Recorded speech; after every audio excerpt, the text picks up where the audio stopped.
Hello, my name is Carl Surrey and this is a video tutorial for two Facebook groups, fans of serif software and the Affinity Designer and Photo group.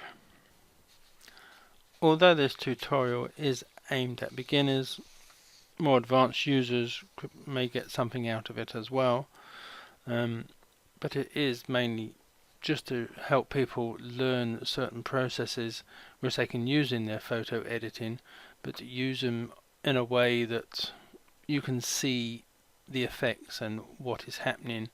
So hopefully that will help better show how these tools work.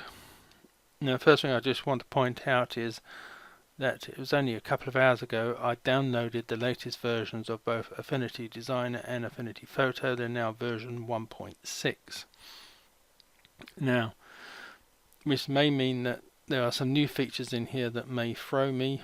Things may not be in quite the same place where I thought they were going to be, so I apologize in advance if that does happen. I would also like to point out that you could do this in Affinity Designer, but it will be a little bit harder because Affinity Designer doesn't have the flood selection tool, or at least it didn't in the older version. I haven't checked out the new version yet. It may be in there now, but assuming it's not in there, it does make the job of making selections a bit harder. So although it can be done in Designer, it will be a slightly longer slog. So, moving on. This all came about because Graham Rabbits put in the fans of serif software as like a training exercise to colour in this mandala. And a mandala is a symmetrical round pattern. Now, he pointed us towards a website called Just Colour, where you get these adult colouring pages, and these are all free to download, and there's all different subjects, and one of the pages is mandalas, and there's loads here, although they don't necessarily have to be round. Apparently that one's not round, but you can see there's like 12 pages of them. So the one I'm going to use is the same one that Graham used, which is Simple Mandala 2, and you can just print it off and colour it with pencils and whatever if you so wish, or you can download it as a PDF. So if I open up this the PDF, so once you've downloaded it, you can open it up into Affinity Photo. Now, you can't really edit a PDF that I know of anyway in Affinity Photo. What you need to do is to export this as a JPEG. So you just cut the file down to export and then pick JPEG and export it that way. But to save a bit of time, I've already done that. So I can now shut the PDF version. So now this is editable. So making our first colour on the JPEG, I'm going to select the flood select tool. You can press W on the keyboard, and I'm going to have a tolerance of about 20%. And what I'm going to do, I'm just going to click on this outside area here, and because there is a gap between the top of these diamonds and the outside edge, the tool should be able to select the whole of the outside edge in one go, which it has done. And the beauty of making selections is that it will protect areas that are not within the selection area. So any adjustments we now make will only happen inside that selected area. So the first thing I'm going to do is make a new pixel layer, and I'm going to get the flood fill tool and I'm going to select a color. I'm going to go for a darkish blue, and then I'll just click inside this selected area, and that will now fill with the color. But I want to add a gradient to this, so I'm going to keep the selection area going and just add another pixel layer, and then come to the gradient tool, and I'm going to change the type to radial. Now it will instantaneously sort of turn this grey, and this is because the colour is set of going from white to grey. Now you can't really see the white really because it is outside of that selection area, so it is being hidden, but we'll come a bit to that in a bit more. But what I want to do is change this grey to black, so I'll just highlight the grey node, click on the colour here and drag this down so it's black like that. And what I'm going to do is I'm going to click on the middle point, hold down shift so I get a straight line, and just draw to the outside edge. And what I'm going to do then is I'm going to reverse this gradient so the white is on the outside and the black is on the inside. I'll just click on this button here. So really you can't see anything now so much because the white is on the outside and the black is now being hidden because of the selection area. Now hopefully in this area here, which is the middle of the line, is this little upward line. Now this, if you put the cursor near to this, it will change into a double-sided arrow. This means if you click on this, you can now drag it left or right. And I'm going to drag this to the right to bring the black part of the gradient more into the selected area. I'm going to come to about there. And then I'm going to change the blending mode of this layer. Now you could choose any gradient blending mode you like. I mean, some of them have really weird effects, so whichever one you like the look of. I mean, some will even change the colour completely, but I'm going to go with hard light, and I'm just going to nudge this in a little bit more, this slider, so the darker blue just nudges inwards. So yes, I'm happy with that. Now I can come off of that tool and I will press Ctrl and D to get rid of the selection area, so we can now see what we have got. So I'm happy with that. So we're now going to move on to the next section. Right, now in this section we are going to be looking at the gradient tool again, but we're going to be using it in slightly different way.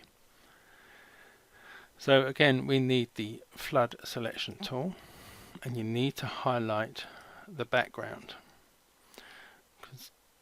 because this is the image that has got the areas that need to be selected, not any other layers above it. Now what I'm going to be selecting this time is this section in between these like two triangles and this circle. So in theory these shouldn't all be selected all in one go because there should be no gap, but sometimes it will do 2 or 3 of them at a time, but it may not. So it is a bit time consuming, so I may speed up the video. What I need to also point out is at the moment it's set on new, so every time you click it will just select one at a time. I need to change this to add, so it will add to that selection.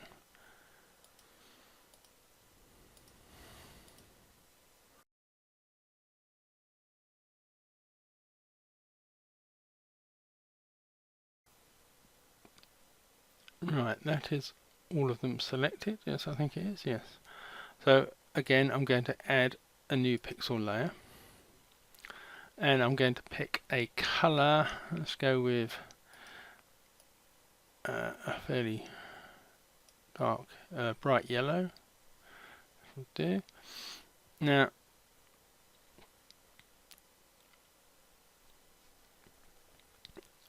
sorry, I did have made a mistake there in the sense of I don't need a new pixel layer. Let me just delete that because I'm going to add a fill layer. That was my mistake. I'm very sorry. So rather than making a new layer that way, I'm going to come up to layers and new fill layer. So you can either press F5 or just click on new fill layer. And as you can see, it has added this yellow layer just inside the selection area and nowhere else. So now I can add a gradient to this. So I can click on the gradient tool, and again I will select radial. But this time, rather than going from the center to the outside, I'm going to go from one edge over to the other edge. Again, I will hold down the shift key so I get a straight line. Like that. And if I come up to the color panel here, as you can see, we're going from a light yellow to a darker yellow. Let me just maybe make this even slightly darker still. Yes, I think that's okay. So I'll come off of that tool. So as you can see, we're now going, rather than sort of having a uniform gradient like I did in this blue circle, I've got a gradient that is going lighter on one side to darker on the other side. So I will now press Ctrl and D to get rid of that selection area. Now, why I've showed you two different ways of doing a gradient, and I'm hoping this worked, because the first time I tried this video it didn't work, so I've had to go back and try again, is if I come to these layers which I made for the blue area, and the gradient layer is the one on top, if I click on the gradient tool, it is not there and it is not available for me to re-edit. But if I click on this fill layer, it has worked this time. The fill gradient layer has come back and I can re-edit this if I want to. So using the fill layer rather than a pixel layer means that the gradient tool will come back and will allow you to edit again. So that is the reason why I've showed you two different ways of using the gradient. Right, moving on to step 3, which is using textures and blend modes. Let me just come off of that tool. Now what we need is a texture. I'm hoping it will still be, there we go. This is the texture which I got off, I can't remember where I got this now, I think it's one of Serif's old texture packs. It's just a black and white image of some wooden boards. And you can use whatever textures you want, but black and white ones probably work best, but if you do use a colour texture, you may just have to alter the blending modes accordingly to get the best results. But you can use colour or black and white. So what I'm going to do is I'm going to put this texture within this area here between these peaks here, and hopefully it will fill up the whole of that area because there are gaps for the selection tool to use. So I'm going to come back to the flood selection tool, make sure I'm on the bottom background layer, and just click in there, and yes, it has selected the area that I want. So I'm going to come and fill this with a color, and first of all I need to make a pixel layer, and the color I'm going to use is let's go with a sort of a orangey red color, and the flood fill tool is selected, and then I'll just click inside the selection area and fill that whole area with the orange. So I'm now going to come back to my texture, and I'm going to just right click that and copy, come back to my Mandala image and come up to edit and paste. So that has now covered that whole area, but I'm just going to add a layer mask, which just means clicking on this icon here, and that mask will just have the texture affecting the area that I have selected. So now it's just a case of changing the blend mode, and again you can flick through all of these various blend modes. Hang on, let's make sure I have the whole level highlighted. I think before I just had the mask highlighted. So again, it's not got any.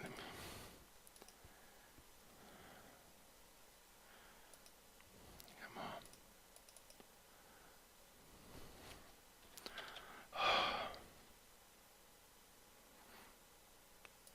That's it. Sorry, I don't know why it wouldn't let me select the blend modes. Right, as you can see, as you go down here, that texture will affect the color underneath differently depending on the blend mode.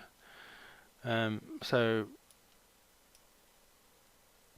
you can then select whichever one suits your personal taste. But it's just showing you how you can use one image to affect a color or another image that is underneath. So I'm going to go with, let's try, yeah, the screen one is not too bad. So once I'm happy with it, I will press Ctrl and D to get rid of the selection area. So as you can see, you can just about see that texture coming through the orange which I have underneath it. So let me just highlight the background layer again and move on to step 4. Right, in step 4 I'm going to be using the paintbrush tool and with some filters. Now this time I'm going to be selecting the, let me come off of that tool a second, I'm going to be selecting these larger diamond shapes that are on the inside here. So again I need to come with the flood selection tool, and this time I will have to do them all one at a time, making sure that add is selected. Yes, it is.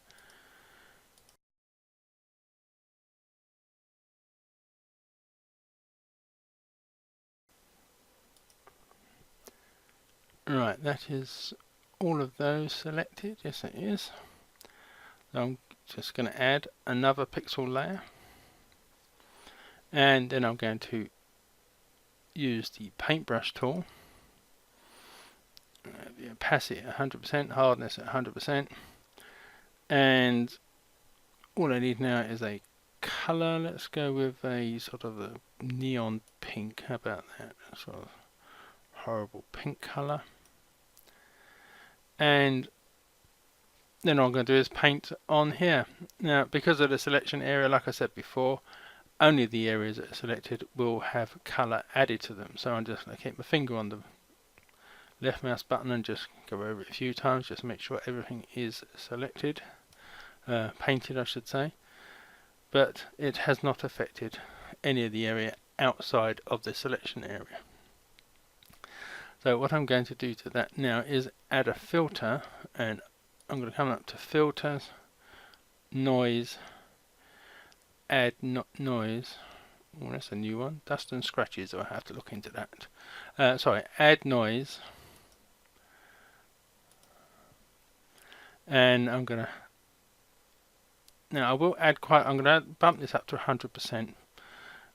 Because I have found that although I can, hopefully you can see this, but I can see the noise inside that area, that as soon as I click apply, it sort of reduces down a bit. So I'll click apply, and as you hopefully you can see that it's not as noticeable. So I'll come back up to filters, and I will click on repeat add noise to add a little bit more noise, and I'll do that again once more. And I'm happy with that. I will press Ctrl and D. So now I have this pink color. Let me come off that tool again. We've got this pink color, and we've got this sort of grainy, noisy effect going on there. So I'm happy with that, and I will leave that like there. Right, moving on to the next step, which is I'm going to be adding some effects. So again, I need to highlight the bottom layer, come to the flood select tool, and this time I'm going to be selecting this thicker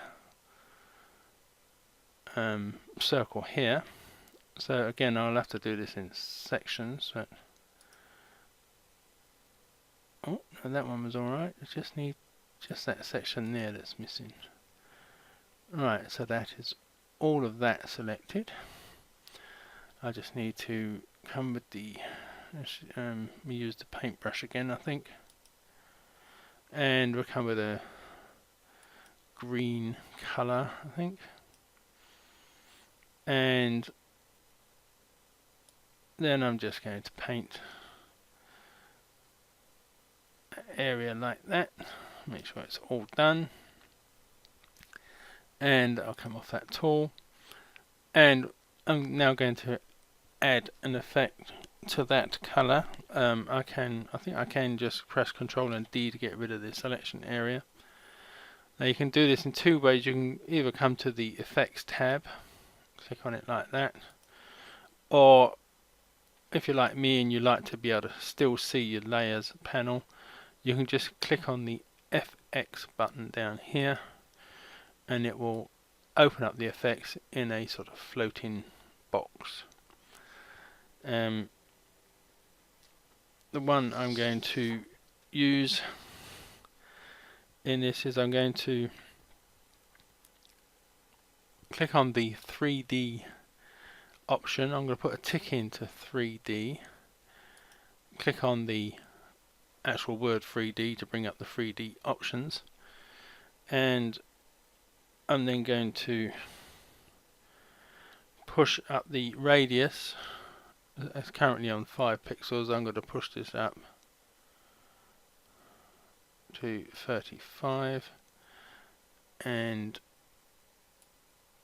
hang on, let me press Ctrl and Z a second just to get rid of that. I should have been on the layer that I need to be on, which is, oh, I'm very sorry. What I should have done was opened a new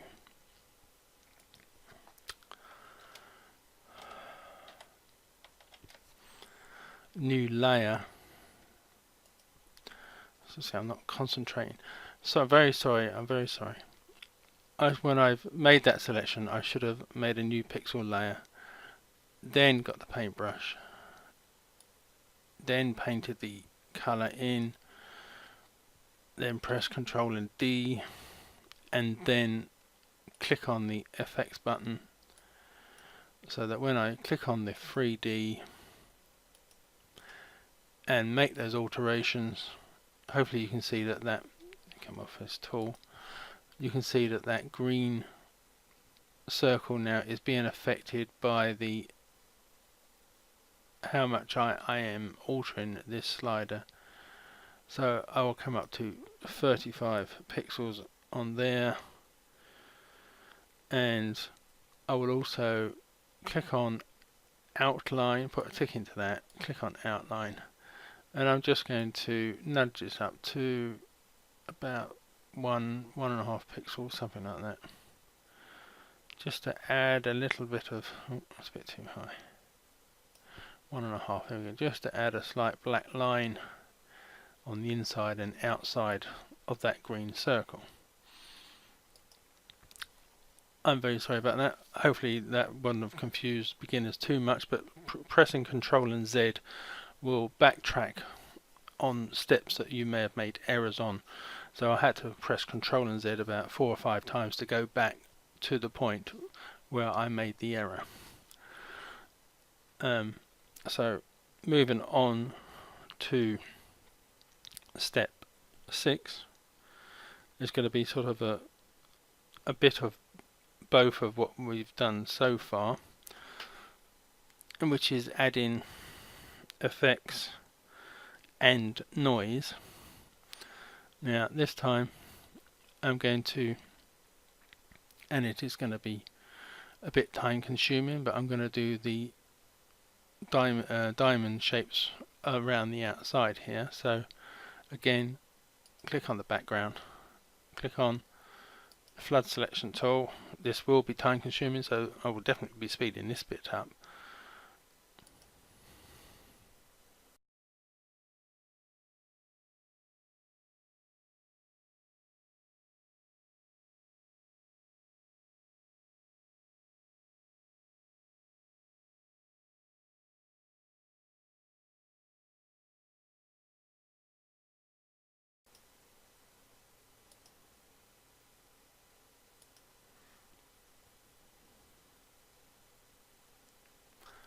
Okay, right, that is all of those selected. Now I will remember to make the pixel layer again this time, and again I'm going to select the paintbrush tool, and I'm going to go with quite a bright red colour, I think, this time, and then just paint around, make sure that all of them got some red in. There we go. Again, I'm going to come up to the filters, and I'm going to add the noise again, leave it 100, and then I'm going to repeat that noise twice more, and then I'm going to add some effects to the red and noise that I already have. I can now press Ctrl and D to get rid of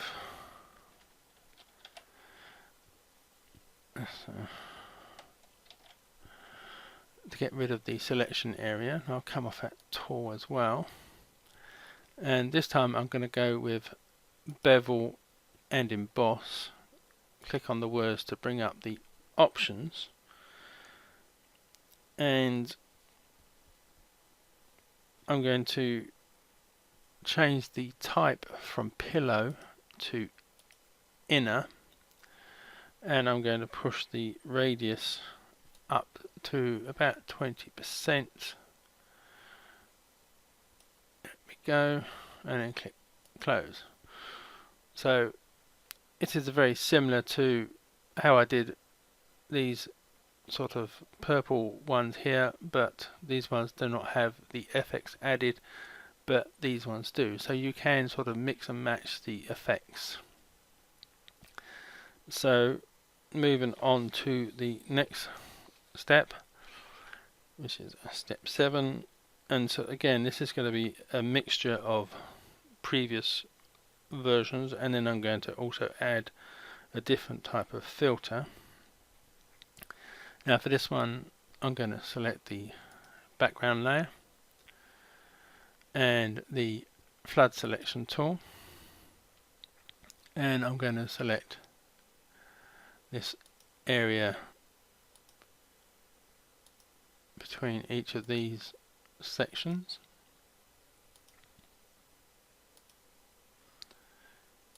Alright, yes, I think that's all of those selected. Remembering to add a new pixel layer, and you could even, you can do a fill layer, but I'm going to go with this, just using the flood fill. And again, I'm going to come to a blue color. Let's go quite a dark blue. There you go, that is all of that selected. And then I'm going to come up to the filters menu, and I'm going to select colors and then halftones. Now halftones will give me these dots that you can see on here. They're currently white dots. I think you can change the color in some way. I can't remember how to do that exactly, but you can increase the number of dots and how many there are. It's set on 50, I think, by default, but if you raise this up, you get more dots, and you come below 50, obviously you're going to get slightly less dots. So I'm going to leave it on there, 36.6. I'll click apply.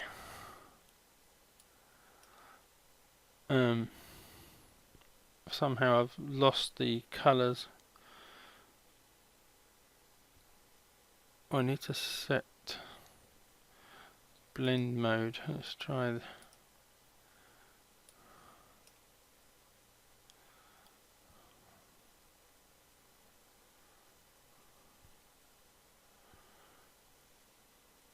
so you can see the different blend modes. You can change the colors of the black and white, but I was hoping to keep the blue. I've obviously made another error there. Maybe I should have done the filter on a separate level, and I completely forgot. But I quite like those black and white dots, so I'm going to leave it like that. So I'll just press Ctrl and D to get rid of the selection area. But sorry for the mistakes that I keep making, but there's a lot of steps to try and remember, and as you can see, I am struggling to remember them all perfectly. Right, so what I'm now going to do is the last step I'm going to make here, and again I will highlight the background layer, get the flood selection tool, and I'm going to select these last remaining big diamonds,